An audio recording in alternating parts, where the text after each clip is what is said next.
Our coverage continues now with WRTV's Rafael Sanchez, who spoke one-on-one with former Indiana Senator and Democrat Joe Donnelly about the calls for impeachment.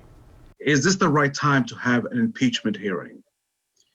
Rafael, the goal is to ensure that we don't have another event occur like what happened on Wednesday.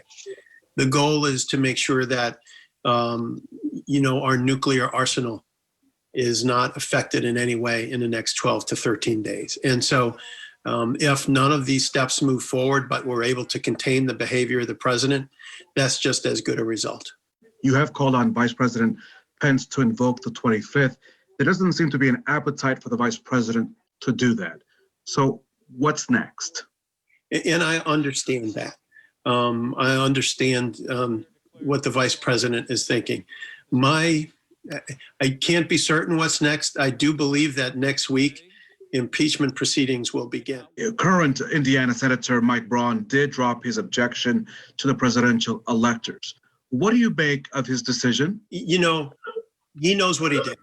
This is a stain on his name for the rest of his life. And what I'm hopeful for is that during the rest of his term as senator, he actually puts the country first as opposed to politics.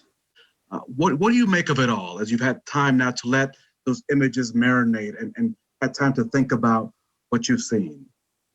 I think that the American people are the kindest people in the world, are people who would do anything for one another, who do anything for people around the world also. So, the old saying, never bet against America. I would never, ever bet against America. I actually think our best days are ahead of us and that we can hand off to our children and grandchildren an even better country.